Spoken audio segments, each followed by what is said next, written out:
First contact in crisis. The emergency beacon pierced through subspace, its desperate signal echoing across the vast emptiness between stars. In the Grand Council chamber of the Galactic Federation's central hub, Ambassador Zixtal of the Meridian Collective watched the holographic display with all four of his crystalline sensory clusters flickering in distress. Another colony world had gone dark, consumed by the entity their scientists had dubbed the Void. The massive chamber, usually a cacophony of diverse species debating trade agreements and cultural exchanges, had fallen into an unprecedented silence.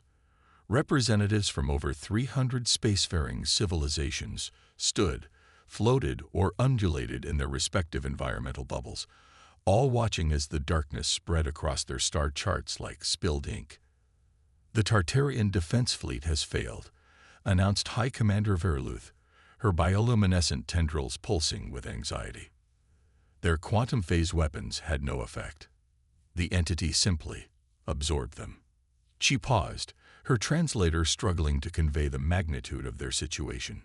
"It's learning, adapting faster than ever before." Zixtal moved closer to the central display, his crystalline form refracting the holographic light. 17 worlds in 3 solar cycles, each attack more efficient than the last. Our most advanced weaponry might as well be stone tools for all the good they've done. The Federation had faced threats before: wars, plagues, even the occasional dimensional incursion. But this was different. The Void didn't negotiate. It didn't follow any recognizable pattern of behavior. It simply consumed matter, energy, even the fabric of space-time itself, leaving behind nothing but absolute darkness. "There might be another way," came a quiet voice from the back of the chamber. All attention turned to Dr. Carell, the Federation's chief cynobiologist. The small, avian-like being shuffled forward, her feathers ruffled with nervous energy. "We've been approaching this wrong. We've been thinking like civilized beings, using weapons designed for conventional warfare. But maybe what we need is something uncivilized." High Commander Verluth's tendrils twisted in confusion. "Explain." Dr. Carell activated her personal data projector, bringing up images of a small blue-green planet in an unremarkable spiral arm of the galaxy. 3 cycles ago, one of our deep space survey vessels discovered this world. We initially marked it as uninhabitable, a death world by our standards. Extreme temperature variations, crushing gravity, corrosive atmosphere, aggressive biodiversity, but it's not uninhabited. The chamber erupted in murmurs as images of Earth's cities appeared. Massive structures of steel and concrete rising from hostile terrain, vehicles traversing everything from frozen wastelands to burning deserts, and most shocking of all, the inhabitants themselves, moving through these lethal conditions as if they were nothing. "Impossible," someone whispered. "No sentient species could evolve in such conditions." "And yet they did," Dr. Carell continued. "These humans didn't just survive their death world. They conquered it. Their entire history is a chronicle of overcoming impossible odds through means that would never occur to us. They took the very things that should have killed them and turned them into tools." Zixtal studied the images with growing interest. "You're suggesting we contact them? A pre-FTL species? They're not as primitive as you might think." Dr. Carell replied. "They're on the cusp of faster-than-light travel.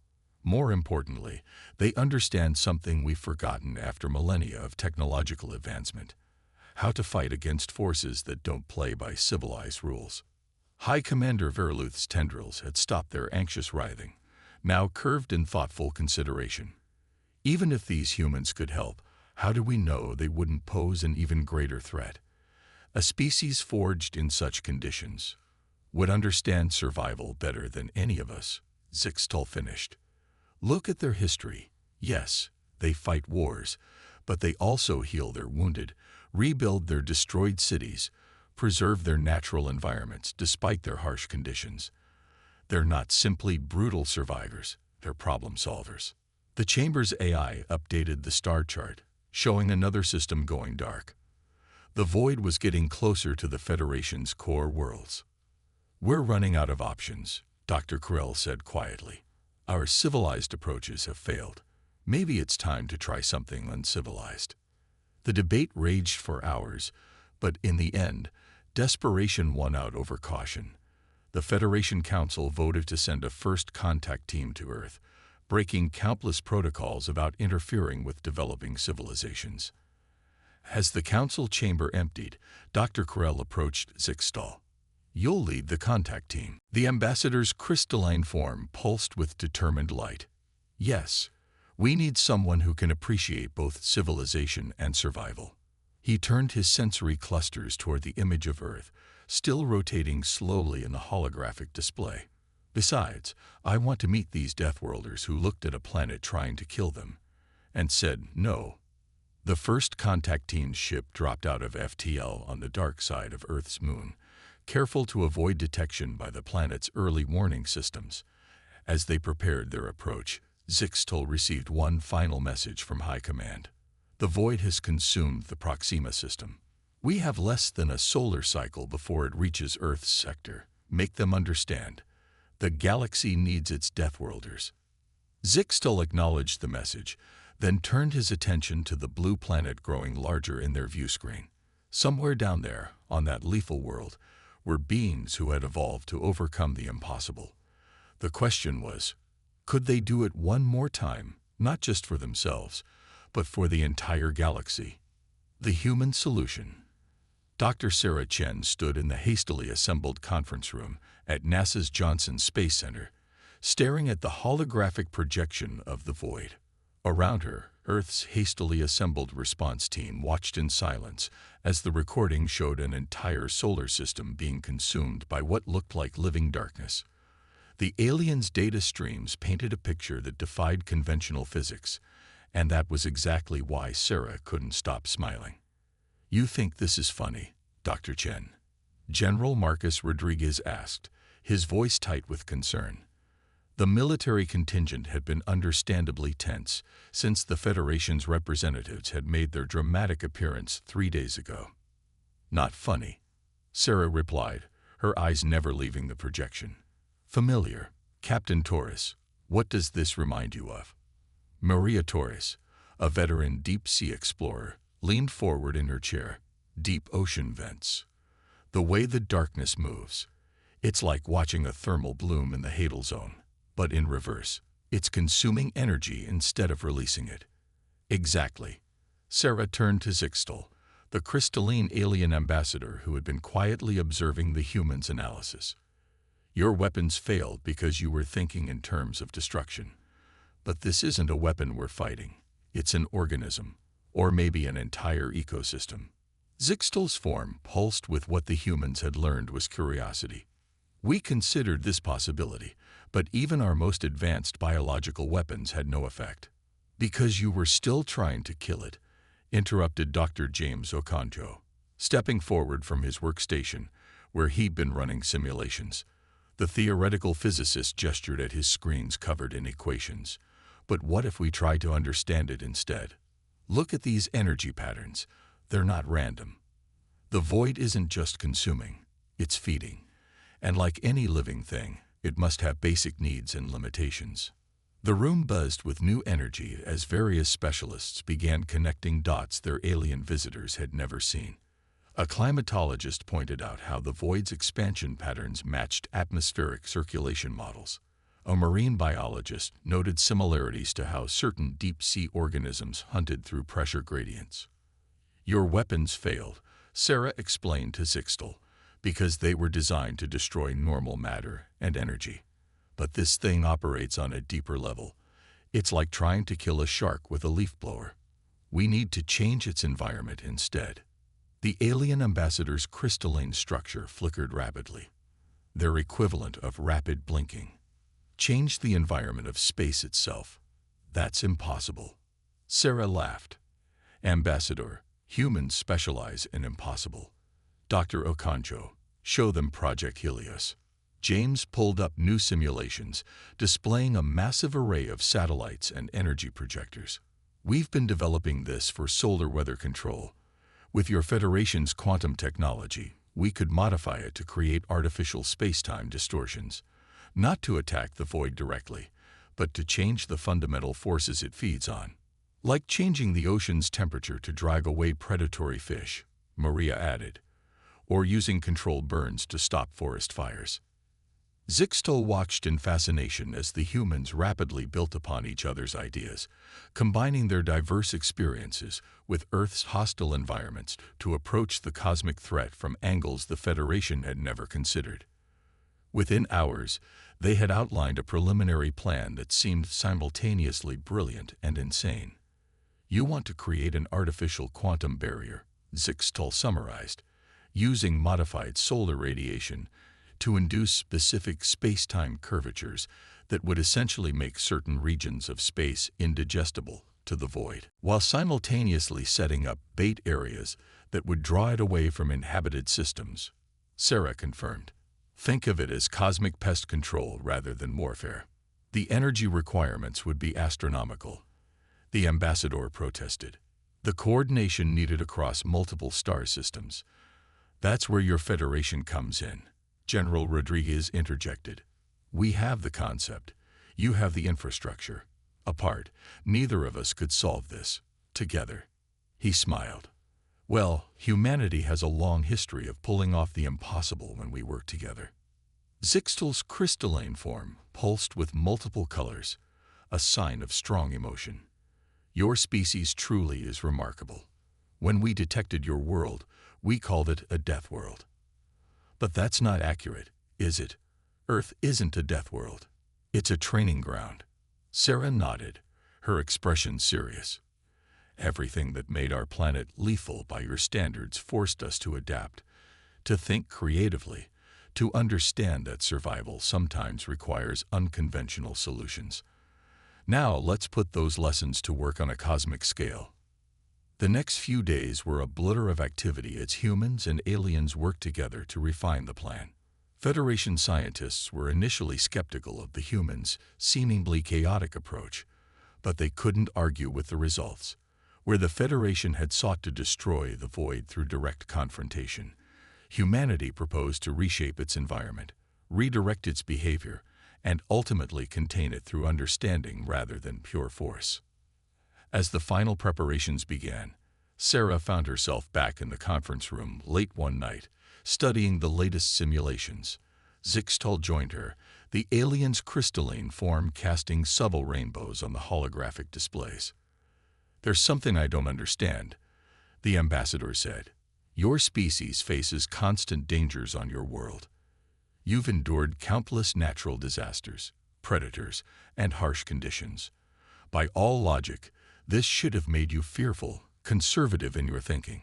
Instead, you seem to embrace challenges with almost eager curiosity. Why?" Sarah thought about this for a moment. "Maybe because we learned early that fear alone doesn't solve problems. Earth taught us that survival isn't just about being strong or tough.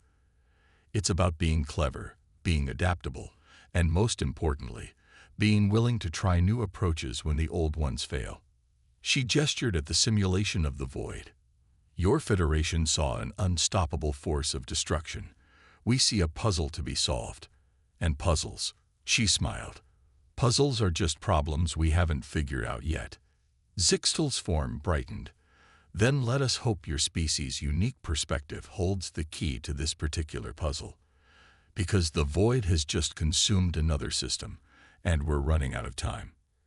Operation Earthborn.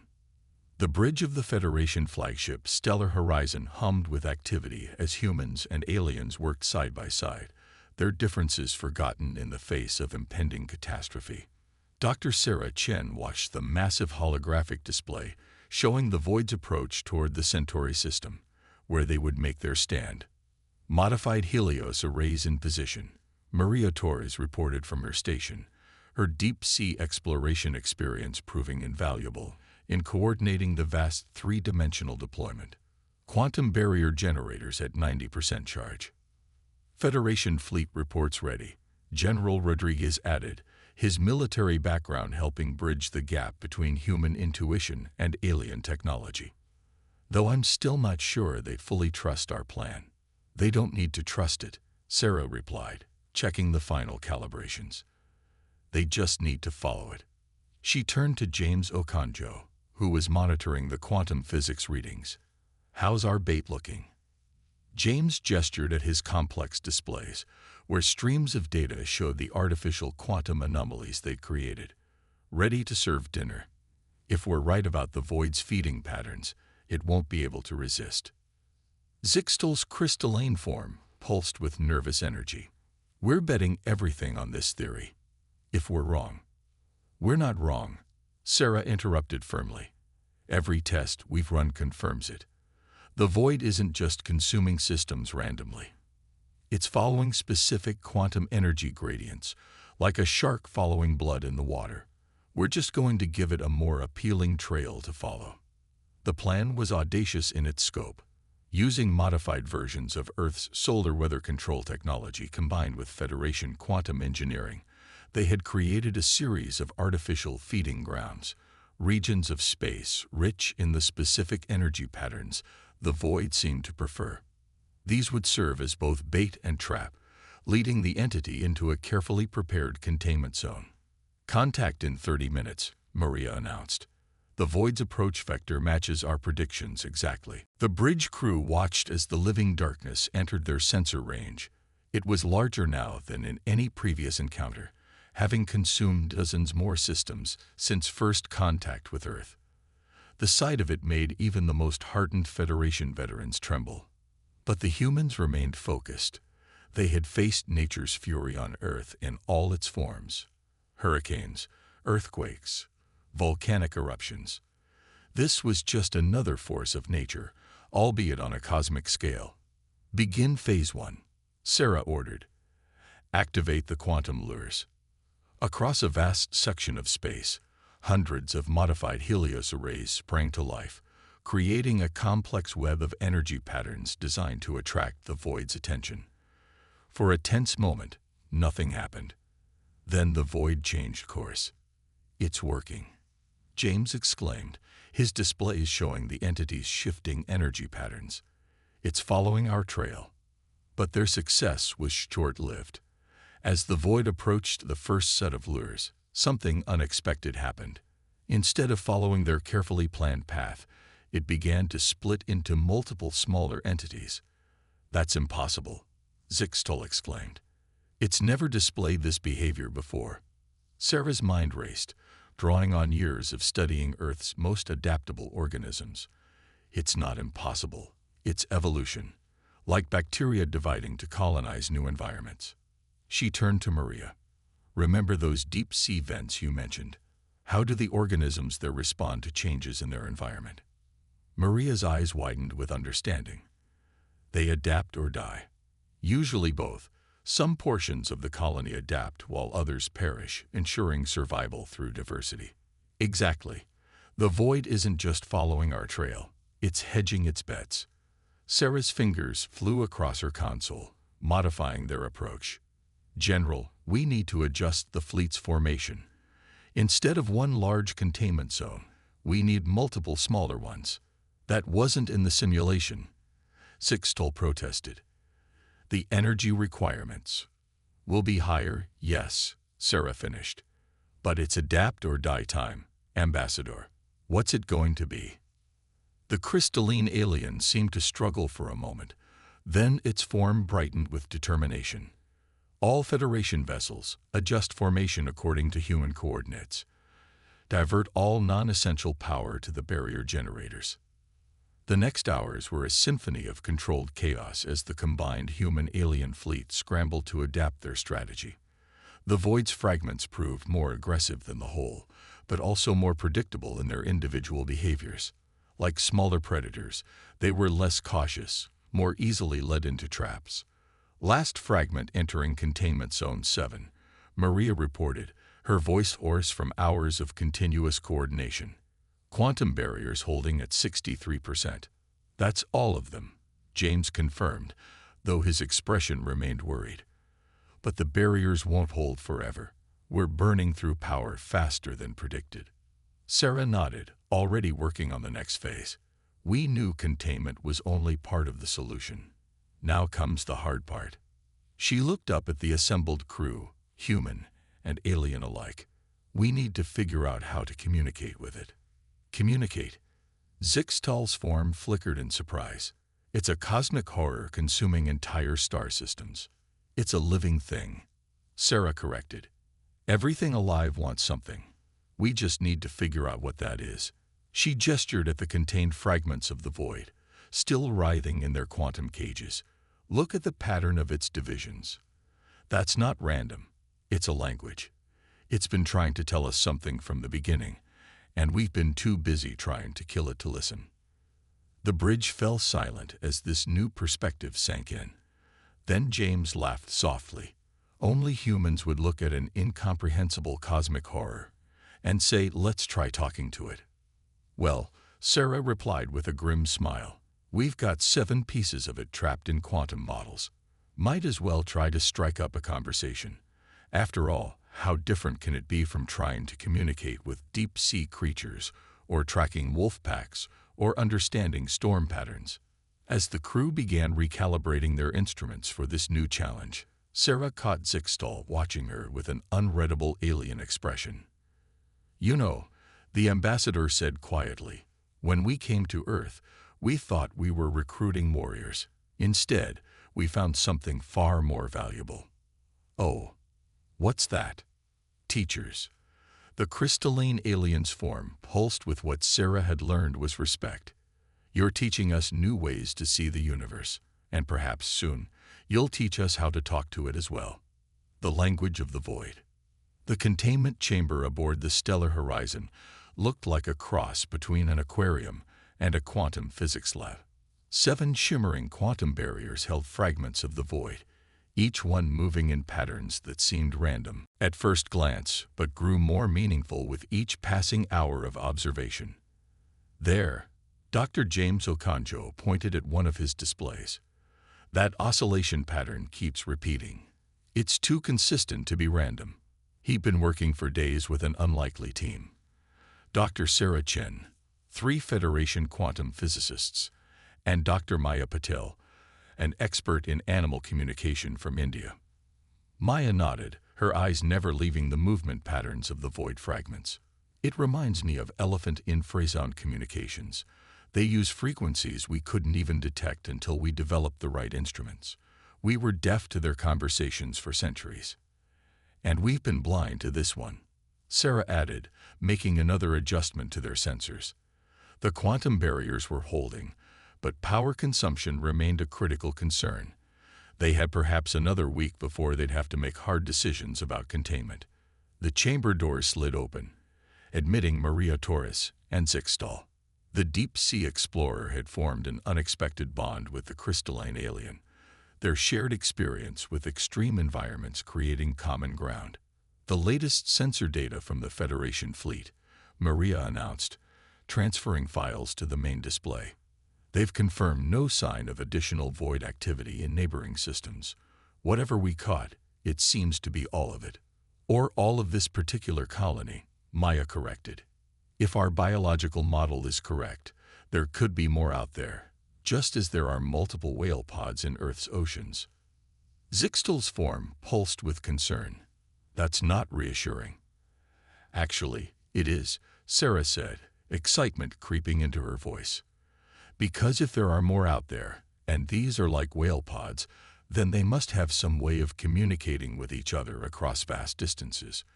James, can you reconfigure the quantum sensors to look for patterns in subspace? The physicist was already moving to his station, like looking for ripples in a pond, but the pond is space-time itself. Brilliant. The next few hours were a blur of activity as they recalibrated their instruments, drawing on everything from whale songs to fungal networks to deep-sea bioluminescence for inspiration. The void fragments seemed to respond to their probing, their movements becoming more synchronized. Look at this, Maya suddenly called out.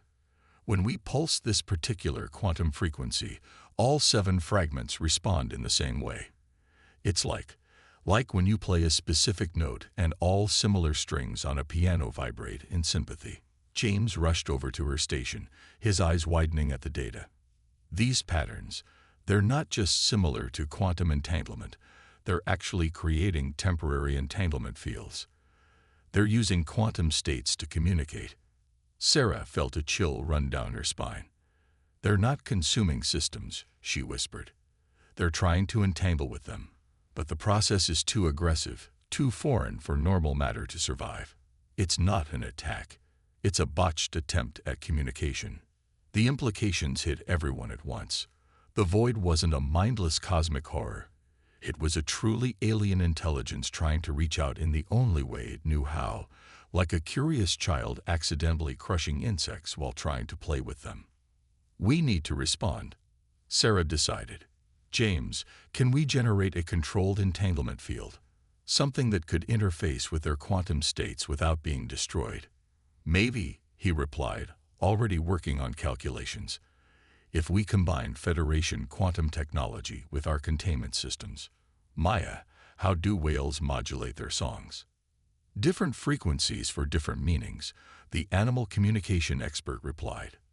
They layer their communications, one frequency for location, another for emotional state, others for specific messages. Working together, the team began constructing what amounted to a quantum translation device. Hours stretched into days as they refined their approach, learning through trial and error how to generate quantum states that the void could interact with safely. The breakthrough came on day 6, when they managed to establish a stable quantum resonance with one of the fragments. The data that flowed through that connection was unlike anything they'd ever seen, patterns of thought so alien they defied conventional analysis.